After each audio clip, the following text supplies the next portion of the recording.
Bonjour à toutes et à tous. Alors, je suis Aurore de Génération 5 et aujourd'hui, je vous propose de rencontrer Hélène Charlet, auteure du dossier pédagogique Alta l'infodémie, coronavirus et fake news, qui sort d'ici quelques jours chez Génération 5. Alors, bonjour Hélène. Bonjour. Alors, vous êtes professeure documentaliste dans un lycée français aux États-Unis. Vous avez déjà écrit le dossier Fake News, cultiver les bons réflexes, paru chez Génération 5 en 2019. Et l'année dernière, vous avez décidé de vous pencher sur un sujet bien actuel, l'information qui circule autour de la pandémie du coronavirus. Alors, tout d'abord, qu'est-ce que l'infodémie?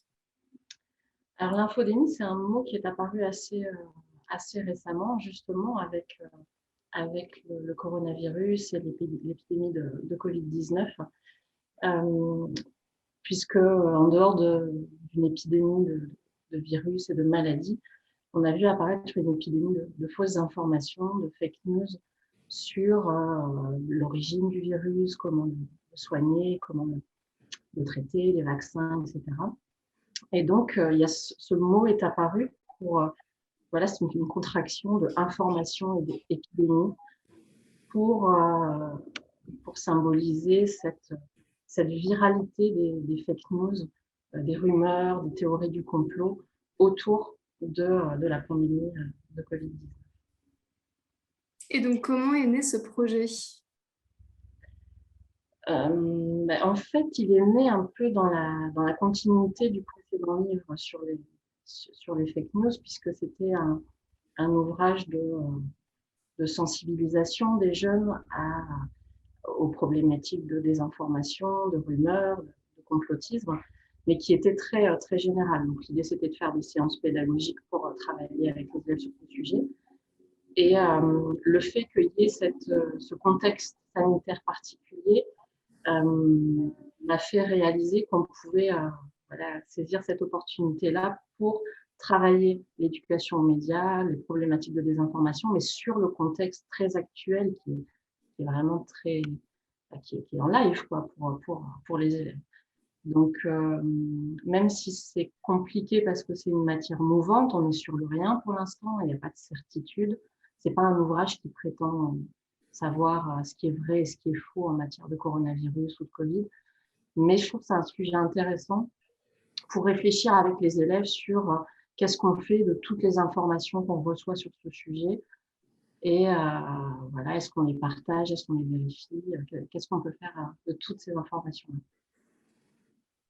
Et du coup, quel est pour vous l'intérêt de bien sensibiliser les collégiens et les lycéens au monde des médias et de l'information, notamment pendant une période comme celle-ci, une période de crise sanitaire? Bon, il y a de toute façon, c'est dans les programmes scolaires, c'est-à-dire qu'il y a énormément de compétences d'éducation aux médias qui sont présentes de la 6e à la terminale. Donc, il y a toujours un intérêt à faire des activités pédagogiques avec les élèves sur ce thème-là. Voilà, ne serait-ce que parce que c'est dans les programmes. Mais il y a aussi un intérêt citoyen, parce que là, clairement, il y a un vrai problème, il y a un enjeu. Et derrière, il y a même un enjeu de santé publique, de bien s'informer, de bien vérifier les informations qu'on reçoit quand ça affecte notre propre santé. Et, voilà, et dès l'adolescence, enfin, on a vu une quantité de rumeurs circuler sur les réseaux sociaux qui sont le moyen d'information numéro un des jeunes qu'on a au collège et au lycée. C'est eux les victimes numéro un, quelque part, de cette infodémie. Et donc, comment vous avez organisé ce dossier? Alors, c'est une progression de la 6e à la terminale. Donc, il y a des séances pour chaque niveau et organisées aussi en fonction des compétences qu'on peut travailler en fonction de l'âge qu'ils ont.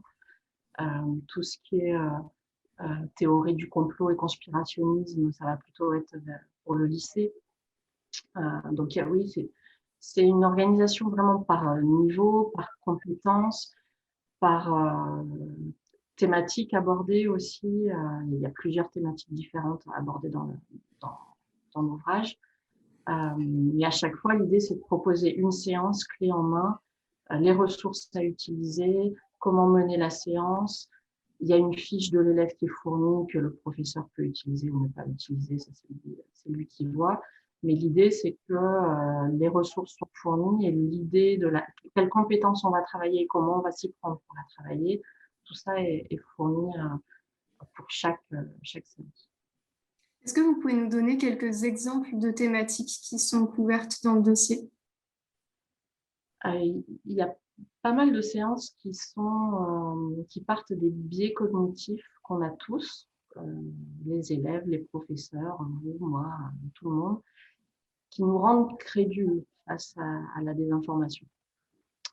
Pourquoi quand on reçoit un message WhatsApp ou de n'importe quel réseau social qui nous alerte sur quelque chose, il y a quelque chose dans notre cerveau qui réagit spontanément et qui bloque qui bloque l'esprit critique parfois. Tous ces mécanismes du cerveau, ils sont abordés dans plusieurs séances différentes. Chacun de ces petits mécanismes peut être travaillé avec les élèves pour leur faire prendre conscience qu'ils ont ce mécanisme-là et que donc c'est pas de leur faute qu'ils en sont victimes en fait.